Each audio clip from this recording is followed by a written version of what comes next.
Milestone দুর্ঘটনায় একাই ২০-২৫ জন শিক্ষার্থীকে আগুন থেকে বের করেছেন শিক্ষিকা মেহেরিন চৌধুরী। নিজের জীবন বাজি রেখে শিশুদের বাঁচাতে গিয়ে শেষ পর্যন্ত নিজেই দগ্ধ হয়ে মারা যান মেহেরিন চৌধুরী। তার এই আত্মত্যাগ মানবিকতার শ্রেষ্ঠ উদাহরণ হয়ে উঠেছে।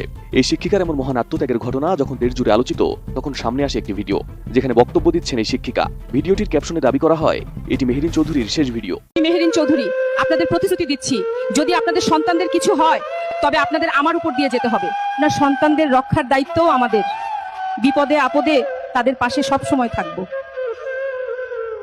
ভিডিওটিতে তাকে বলতে শোনা যায়, কোনো একটি অভিভাবক সমাবেশের বক্তব্যে অভিভাবকদের তিনি প্রতিশ্রুতি দিচ্ছেন তাদের সন্তানদের জীবন বাজি রেখে হেফাজত করার। ভিডিওটি সামাজিক মাধ্যমে ব্যাপকভাবে ছড়িয়ে পড়ে, কিন্তু ভিডিওটি আসলে একটি এআই ভিডিও, যা সত্যি ভেবে অনেকে নিজের টাইমলাইনে শেয়ার করছেন। ভিডিওটা ভালো করে লক্ষ্য করলে বোঝা যায় ভিডিওটির ভয়েস একদমই স্বাভাবিক নয়, কারণ অভিভাবক সমাবেশে একজন শিক্ষকের বক্তব্য হয় কনফিডেন্সের সাথে। এখানে সেটা মর্মাহত, আর ভয়েসটাও পরিচিত এআই ভয়েস। দ্বিতীয়ত, দাঁতগুলো মাঝে মাঝে অস্পষ্ট হয়ে একসঙ্গে মিশে যাচ্ছে, যা এআই ভিডিওতে সাধারণ ত্রুটি। তৃতীয়ত, এক হাতে মাইক্রোফোন ধরা অবস্থায় মাত্র 4টি আঙ্গুল দেখা যাচ্ছে, যা একদম স্পষ্ট। চতুর্থত, অপর হাতে নড়াচড়ার সময় অস্বাভাবিকভাবে 6টি আঙ্গুল দৃশ্যমান। এই ছবির ব্যক্তিটি মাইলস্টোন কলেজের একজন শিক্ষক, যিনি নিজেও দগ্ধ হয়ে হাসপাতালে ভর্তি রয়েছেন। তার এই ছবিকেও এআই ভিডিও বানিয়ে সামাজিক মাধ্যমে ছড়িয়ে দেওয়া হয়েছে। Arrange good medical treatment for my children. এই ছবিটি যে এআই দিয়ে তৈরি তাই স্পষ্ট, অথচ এই ছবিকেও মাইলস্টোন দুর্ঘটনায় নিহত শিক্ষার্থীদের ছবি দাবি করে শেয়ার করা হচ্ছে।